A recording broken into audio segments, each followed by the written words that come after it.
दोस्तों काफ़ी दिनों बाद रीगल टोल प्लाज़ा के पास आई हूँ। अभी यहाँ से एक एशियन ओपन बिल स्टॉक उड़ के गया है और ये सैंड पाइपर है। यहाँ पर 2 सैंड पाइपर्स हैं और एक रेड बैटल लैपविंग भी बैठी थी। पहले तो मुझे लगा सैंड पाइपर को देखकर मुझे लगा कि लैपविंग का बच्चा तो नहीं है, लेकिन लैपविंग का बच्चा नहीं है, सैंड पाइपर ही है। एक और थी अभी यहीं पर। पिछली बार तो यहाँ पूरी काई जमा थी, एक ग्लॉसी आइविस दिख रहा था बस, तो मुझे लगा शायद मिट्टी से भर रहे हैं इस जगह को, लेकिन अभी फ़िलहाल तो थोड़ा सा पानी यहाँ पे दिखाई दे रहा है।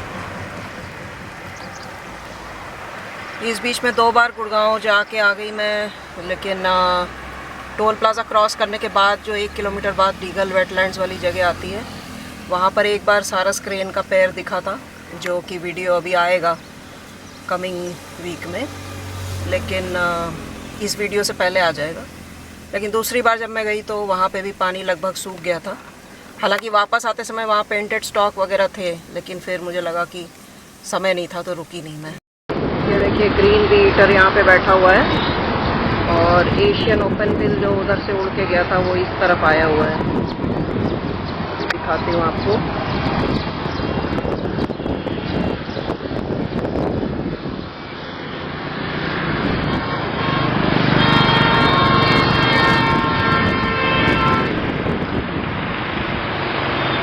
ये रहा, ये एशियन ओपन व्हील स्टॉक। और आज हवा बहुत तेज़ चल रही है, इससे मौसम तो थोड़ा प्लेजेंट हो रहा है, गर्मी थोड़ी सी कम लग रही है। ये देखिए एशियन ओपन व्हील। ये देखिए दोस्तों, ये दोनों सारस इस तरफ आ गए हैं, जो मैंने टोल प्लाज़ा के ऑपोजिट साइड में देखा था। इससे पहले वाले वीडियो में शो किया था मैंने बिल्कुल एंड में। वो दोनों सारस इस तरफ आ गए हैं, देखिए। आज इसीलिए मैं जल्दी निकल आई थी, 9 बजे से भी पहले मैं घर से चल चुकी थी, यहाँ पे पहुँच चुकी थी मैं 9 बजे ऑलरेडी। तो अच्छा ही रहा, क्योंकि जैसे 11 बजे से के बाद तो आने का कोई मतलब ही नहीं है। 11 भी नहीं, आप मान लो 10:15 10:30 तक ही इतनी गर्मी हो जाती है कि अपने लिए भी शूट करना मुश्किल होता है और बर्ड्स भी ज़्यादातर अंदर हो जाती हैं कहीं शेड में।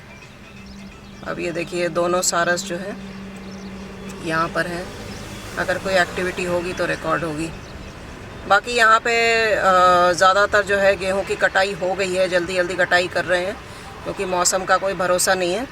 लास्ट मेरे ख्याल से मैं बैसाखी वाले दिन आई थी, तो तब से आप समझ लीजिए लगभग 2 हफ्ते से थोड़ा ज़्यादा ही हो गया है। तो बीच में मेरी एक कॉन्फ्रेंस भी थी, तो नॉर्मली मैं संडे को निकलती हूँ शूट करने, लेकिन उसकी वजह से हो नहीं पाया था। तो आज परशुराम जयंती की छुट्टी है, इसलिए आज सुबह मैंने सोचा कि मैं जाके थोड़ा सा शूट करती हूँ।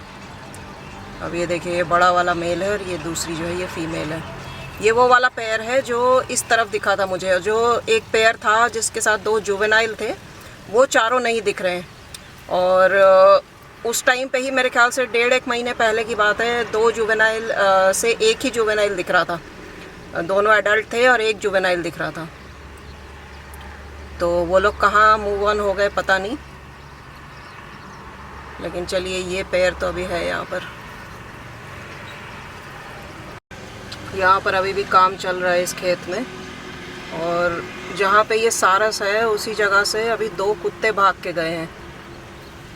वो रहे दोनों सारस, ये एक काले रंग का और एक थोड़ा सफ़ेद भूरा सा था, तो वो भाग के जा रहा था।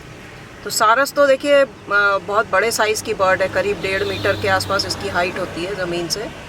तो इन पर तो डॉग्स या कैट्स अटैक नहीं करते हैं, लेकिन जो छोटे साइज़ की बर्ड्स होती हैं, जैसे डक्स हैं या गीज़ हैं जो माइग्रेटरी बाहर से आती हैं, उनको क्योंकि वो गांव के आसपास आजकल ज़्यादा रहने लग गए हैं, वो भी हैबिटेट लॉस की वजह से ही है, वेटलैंड्स कम होते जा रहे हैं, तो इसलिए गांव के आसपास जो एग्रीकल्चरल फील्ड्स हैं, जो पानी के रिजर्वायर हैं, तालाब वगैरह हैं, उनमें ही ये आके और उनमें अपना विंटर सीज़न बिताने की कोशिश करते हैं। तो जो गांव के कुत्ते हैं, बिल्लियां हैं और लोमड़ी वगैरह हैं, वो भी इन पर अटैक कर सकते हैं, करते ही हैं। तो वो भी एक ख़तरा बना हुआ है माइग्रेटरी बर्ड्स के लिए। इसके बारे में भी मैंने पहले एक वीडियो बनाया था कि क्या कारण है बर्ड्स के नंबर कम होने का और वेटलैंड्स ख़त्म होने की वजह से या कम होने की वजह से इनको क्या क्या समस्याएं आ रही हैं, तो उसको भी मैं इसके डिस्क्रिप्शन में डाल दूंगी। बाकी ये देखिए दोनों सारस अभी यहाँ पे दिख रहे हैं। आसपास ईग्रेट्स हैं, लैपविंग्स हैं। अभी वो ग्रे फ्रैंकोलिन्स की पूरी फैमिली यहीं पर थी। इधर से मैं आई हूँ तो ये झाड़ियों में बैठे हुए थे। इतना बढ़िया कैमोफ्लेज होता है, बिल्कुल पास में थी लेकिन देख नहीं पाई। उन लोगों ने देख लिया पहले मुझे और पास में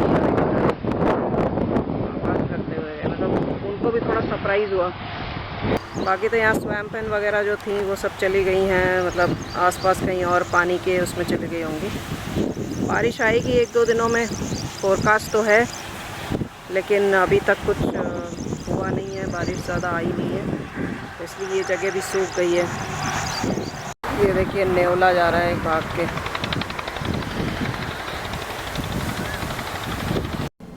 दोस्तों यहाँ पर ही देखिए रेड नेप्ड आइबिस की फैमिली है, 3 इस तरफ है और एक यहाँ पीछे है।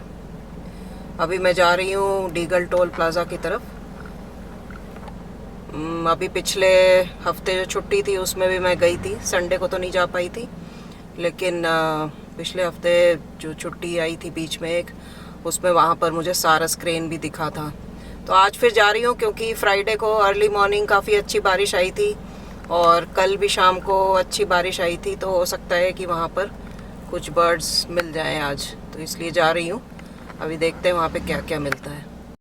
ये देखिए दोस्तों ब्लैक विंग स्टिल्ट का एक पेयर है यहाँ पे। कई बार बता चुकी हूँ आपको, देखिए गर्मियों में भी ये ब्लैक विंग स्टिल्ट यहाँ पर हैं। जाड़ों में बहुत सारे होते थे, लेकिन ये पेयर देखिए यहाँ पर गर्मियों में भी है। हर साल मैं देखती हूँ यहाँ पे इनको समर्स में, और ये यहीं पर रहते हैं, यहीं पर ब्रीड करते हैं। इस बार अगर मेरी किस्मत अच्छी हुई तो इसी टाइम पे जून जुलाई के आसपास ये इनके अंडे और बच्चे ये भी ज़मीन पर ही देते हैं, लैपविंग की तरह।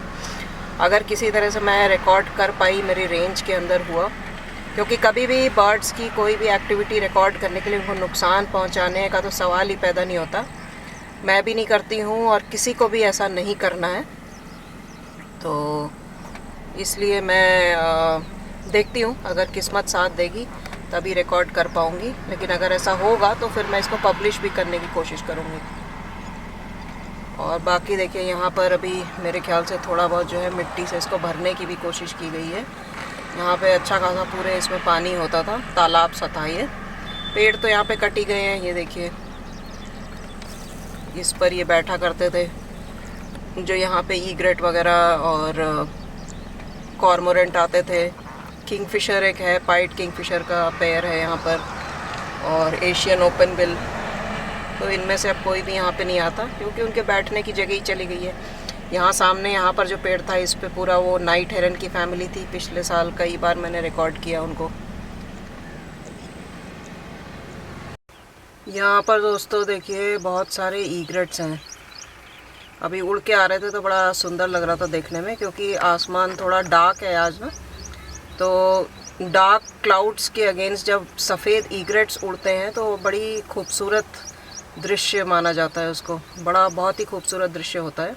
और इससे मुझे एक बात याद आ गई। बचपन में जो है हम रामकृष्ण परमहंस और उनकी जो पत्नी थी शारदा देवी और स्वामी विवेकानंद जो उनके बड़े प्रिय शिष्य थे, इन तीनों की किताबें पढ़ते थे। रामकृष्ण मिशन से हमें ये किताबें मिली थी और उसमें एक ऐसा सीन था, जो रामकृष्ण देव थे जब वो छोटे थे उनका नाम गदाधर रखा गया था और प्यार से उनको गदाई कहा जाता था। और गदाधर इसलिए रखा गया था क्योंकि उनके जन्म से पहले उनके पिता को, जो कि उनका नाम मेरे ख्याल से खुदीराम बोस था, उनको सपने में गया के गदाधर, मतलब गया में जो भगवान विष्णु की जो मूर्ति है, ये देखिए एशियन ओपन बिल स्टॉक है यहाँ पर, तो उन्होंने गया के भगवान विष्णु जी को सपने में देखा था और उसके बाद ही रामकृष्ण जी का जन्म हुआ। तो ऐसा माना जाता था कि वो उनके ही अंश थे भगवान विष्णु के, उनका नाम गदाधर रख दिया गया था। तो जो छोटे रामकृष्ण जी थे तो एक बार शायद स्कूल से लौट रहे थे और आकाश बिल्कुल अंधेरा हो गया था बादलों से, और ऐसे ही सफ़ेद पंछी उसके अगेंस्ट उड़ के जा रहे थे और उसकी जो खूबसूरती थी, इतनी ज़्यादा उस खूबसूरती से वो उन पर ऐसा असर हुआ उसका, वो इतना ओवरवेल्म हो गए जैसे कई बार बहुत खूबसूरत चीज़ हम प्रकृति की कोई देख लेते हैं तो वो बिल्कुल ओवरवेलमिंग होता है हमारे लिए, तो उनके लिए भी ऐसी ओवरवेलमिंग था और वो अचानक बेहोश होकर ज़मीन पर गिर गए। और इस तरह बाद में भी कई बार हुआ। अभी देखिए लैपविंग की आवाज़ आ रही है और ये सर्कल करके एक आइबिस यहाँ पे आके बैठ गया, ये देखिए। तो ये रामकृष्ण जी के बारे में एक छोटी सी कहानी थी और इसको मैंने यहाँ पर इसलिए सुनाया क्योंकि प्रकृति की जो सुंदरता है वो वाकई में ओवरवेलमिंग है। भगवान ने जो चीज़ें बनाई हैं उसको अगर आप देखें और अप्रिशिएट करें दिल से तो ऐसे ही आप भी अपने होश खो बैठेंगे। ये देखिए वो दोनों सारस क्रेन एग्जैक्टली उसी जगह पर हैं जहाँ मैंने पिछली बार इनको देखा था। ये देखिए दोनों सारस यहीं पर है। आज मैं सोच रही थी कि आप लोगों से कुछ जो मैंने पहले भी टॉपिक्स डिस्कस किए हुए उसी के बारे में फिर से डिस्कस करूं। अभी रिसेंटली तो हमने जो ऑप्टिमल क्लच हाइपोथेसिस होती है कि कितने अंडे पक्षी देते हैं, बड़े पक्षी, छोटे पक्षी, और उसके बाद उनके जो ब्रीडिंग हैबिट्स होते हैं उनके बारे में काफ़ी कुछ डिस्कस किया। तो एक और चीज़ मैंने पहले डिस्कस की थी वो बर्ड साउंड्स के बारे में थी। तो अभी बैकग्राउंड में आवाज़ें आ रही हैं एशियन पाइड स्टारलिंग की। एशियन पाइड स्टारलिंग एक सॉन्ग बर्ड है, बड़ी मीठी आवाज़ होती है इसकी। अगर सामने बैठेगी तो मैं फोकस करके आपको दिखाऊंगी भी, लेकिन अभी तो फ़िलहाल उधर कहीं तार पे बैठी हुई है जहाँ पे वो ईग्रेट्स में अभी शूट कर रही थी, वहीं पर ऊपर तार पे स्टारलिंग भी बैठी थी। लेकिन उस टाइम पर मेरा दिमाग दूसरी एक स्टोरी में चला गया तो इसलिए वो स्टारलिंग्स के बारे में मैंने उनको रिकॉर्ड नहीं किया। वो बर्ड्स की जो पूरी फैमिली है उसमें अराउंड 40% जो है वो एक ही ऑर्डर में आती है और उस ऑर्डर का नाम है पैसेरिफॉर्मिस। पैसेरिफॉर्मिस को लोग कहते हैं कि सॉन्ग बर्ड है, लेकिन कौवा भी पैसेरिफॉर्मिस में आता है। तो कौवा तो गाता नहीं है तो उसको सॉन्ग बर्ड तो नहीं कहा जा सकता। तो बेसिकली ये वो बर्ड्स हैं जो पर्च कर सकती हैं। पैसेरिफॉर्मिस को सॉन्ग बर्ड्स भी कहा जाता है और बर्ड्स हु कैन पर्च। हालांकि दूसरे बर्ड्स भी पर्च कर सकते हैं, जैसे किंगफिशर है वो भी पर्च कर सकता है डाल पे, वो पैसेरिफॉर्मिस नहीं है। स्टॉक्स हैं, कॉर्मोरेंट्स हैं, ये भी पर्च कर सकते हैं डालों पे, ईग्रेट्स, ये लेकिन पैसेरिफॉर्मिस नहीं है। तो ये पैसेरिफॉर्मिस एक्चुअली वो ऑर्डर है जिसके कि मेंबर्स बहुत ज़्यादा वोकल होते हैं, अलग अलग तरीके की आवाज़ें निकालते हैं और पेड़ों पर पर्च कर सकते हैं। यहाँ से थोड़ा बेटर व्यू आ रहा है सारस का, थोड़ा और भी जूम कर सकती हूँ मैं। ये देखिए सारस दिख रहे हैं दोनों। तो बर्ड्स के जो अलग अलग साउंड्स होते हैं, खास करके ये जो पैसेरिफॉर्मिस जो ऑर्डर होता है इसके अंदर बहुत सारी फैमिलीज़ होती हैं। बड़ी बर्ड्स भी हैं, छोटी बर्ड्स भी हैं, बहुत सारी फैमिलीज़ होती हैं पैसेरिफॉर्मिस ऑर्डर में। आप सोच सकते हैं कि अगर 40% पूरी बर्ड किंगडम की स्पीशीज़ पैसेरिफॉर्मिस ऑर्डर के अंदर हैं उसमें कितनी सारी फैमिलीज़ होंगी। तो इसमें अलग अलग तरीके के जो साउंड प्रोड्यूस करते हैं, हर एक बर्ड का एक अलग साउंड है। जैसे मान लीजिए एशियन पाइड स्टारलिंग है, उसका एक स्पेशल साउंड है। तो वो कैसे उसको सीखते हैं बर्ड्स, तो जब वो बर्ड्स छोटी होती हैं तो जनरली क्या होता है कि एक स्पीशीज़ के मेल्स, और कई स्पीशीज़ में मेल फीमेल दोनों गा सकती हैं, लेकिन ज़्यादातर जो है मेल्स सिंग करते हैं, मेल्स गाते हैं। और वो उनका एक तरीका भी होता है मेट अट्रैक्ट करने का। जैसे पीकॉक में आपने देखा है कि वो अपने पंखों से, पंखों की खूबसूरती से और अपने डांस करने के स्किल से, डांस मतलब कि वो उन पंखों को कैसे हिलाता है, तो उस पूरे प्रक्रिया को देखकर फीमेल अट्रैक्ट होती है। लेकिन जो पैसेरिफॉर्मिस में जो बर्ड्स हैं, इसमें देखिए यहाँ पर एक टेला बर्ड है, सामने वाले पेड़ पे, पता नहीं इसमें फोकस हो पाएगा या नहीं, लेकिन यहीं पर है पत्तों में। ये देखिए मूवमेंट जहाँ आपको दिख रही है, यहाँ टेला बर्ड है। तो पैसेरिफॉर्मिस ऑर्डर के जो बर्ड्स हैं वो अपने पार्टनर को लुभाने के लिए या पार्टनर चूज़ करने के लिए, देखिए उड़ रही है, ये यहाँ पे आके बैठ गई है, ये टेला बर्ड है। तो मेटिंग में ये इनके काम आता है। ये मेल है टेला बर्ड की, इसकी टेल देखिए काफ़ी लंबी है। तो जो ये गाना सीखते हैं, जो छोटे पक्षी होते हैं, जब ये बच्चे होते हैं तो वो जनरली जो उनके फैमिली के जो मेल मेंबर्स होते हैं वो जिस तरह से वोकलाइज करते हैं, वो उनके ब्रेन में जो वो इन्फॉर्मेशन है वो स्टोर हो जाता है। तो ये वाला जो पार्ट है उस टाइम पे ये खुद प्रैक्टिस नहीं कर रहे होते, ये सिर्फ जो है उस इन्फॉर्मेशन को स्टोर कर रहे होते हैं। इसके बाद में जो नेक्स्ट स्टेज आती है वो आती है कि वो जो इन्फॉर्मेशन स्टोर भी करते हैं और साथ साथ में प्रैक्टिस भी करते हैं। और फिर जब वो फुल्ली ग्रोन हो जाते हैं और अपना घोंसला छोड़कर बाहर इंडिपेंडेंटली चले जाते हैं, तब वो जो इन्फॉर्मेशन उनके ब्रेन में स्टोर हुई थी जब वो छोटे थे, तब उसको वो प्रैक्टिस में लाते हैं और फुल फ्लेजेड जो है वो वोकलाइज करना शुरू कर देते हैं। और हर पक्षी का एक रेंज होता है, अलग अलग नोट्स होते हैं, जैसे साउंड के सरगम आपको पता ही होगा, तो उसी तरह इनके भी अलग अलग नोट्स होते हैं। तो हर एक पक्षी जो है एक स्पीशीज़ का, सेम फैमिली का भी थोड़े बहुत उन नोट्स में फ़र्क हो सकता है। जो वो सीखता है अपने बड़ों से, उसमें वो थोड़ी बहुत अपनी भी मॉडिफिकेशन ऐड करता है, जैसे कि लाइफ में होता है कि जो भी आपको सिखाया गया, बड़ों ने जो भी सिखाया, उसमें आप अपने मॉडिफिकेशन ऐड करते हैं, तभी आप ज़िंदगी को जी पाते हैं। ये ब्लैक ड्रोंगो है यहाँ पे, और भी 2-3 ड्रोंगोज हैं। तो जो मैं बता रही थी आपको कि बर्ड साउंड्स के बारे में, तो पैसेरिफॉर्मिस तो वो हैं जो गाते हैं। इनका टेक्निक मैंने आपको बता दिया कि कैसे एक न्यूबॉर्न चिक सीखता है कि उसकी फैमिली, उसकी स्पीशीज़ जो है वो किस तरह की आवाज़ करती है और किस तरह का गाना गाती है। उस गाने को वो सीखते हैं और फिर उसमें अपने नोट्स भी ऐड करती है। लेकिन सारे पक्षी गाते नहीं हैं, खास करके जो स्टॉक्स हैं उनको कहा जाता है कि वो म्यूट है, मतलब कि गूंगे हैं। इसी तरह स्वान जो है, स्वान को भी म्यूट कहा जाता है। ऐसे कई पक्षी हैं जो कोई भी आवाज़ प्रोड्यूस नहीं करते। ईग्रेट्स वगैरह तो करते हैं आवाज़ प्रोड्यूस, और भी पक्षी हैं जैसे किंगफिशर है, ये पैसेरिफॉर्मिस नहीं है। बी ईटर्स हैं, ये भी पैसेरिफॉर्मिस नहीं है, लेकिन ये एक साउंड प्रोड्यूस करते हैं। तो ये साउंड्स मेट अट्रैक्ट करने के लिए भी होते हैं, खतरे की घंटी भी होते हैं, मतलब एक जनरल एक्सप्रेशन भी होता है अपने, मतलब जो भी अच्छा फील कर रहे हैं, बुरा फील कर रहे हैं, उसका एक्सप्रेशन भी होता है। तो ये सभी पक्षियों में होता है। लेकिन कुछ पक्षी होते हैं जो बिल्कुल साउंड क्रिएट नहीं कर सकते, तो वो कैसे कम्युनिकेट करते हैं? तो स्टॉक्स वगैरह के लिए खास करके कहा जाता है कि वो कोई भी साउंड नहीं करते हैं, गूंगे होते हैं, लेकिन वो अपने जो इनका गले में जो ऑर्गन होता है, साइरिंग्स, जहाँ से आवाज़ आती है, वहाँ से प्रोड्यूस नहीं करते, लेकिन अपने बीक, जो इनके चोंच होते हैं, काफ़ी बड़े साइज़ के चोंच होते हैं स्टॉक्स के, आपने देखा है, आज भी एशियन ओपन बिल दिखाया मैंने आपको। तो ये बिल क्लैटरिंग कहते हैं उसको, मतलब जो दोनों चोंच हैं आपस में उसको एक दूसरे से टकरा कर आवाज़ बनाते हैं और उसको बिल क्लैटरिंग करते हैं। तो वो भी एक तरीके का कम्युनिकेशन है जो पक्षियों में पाया जाता है। ये देखिए, इन खेतों में थोड़ी देर पहले तक गेहूं थी, कुछ समय पहले तक, लेकिन ये पूरी की पूरी जगह जो है अब साफ़ कर दी गई है और थोड़े ही समय में धान की बुआई शुरू हो जाएगी।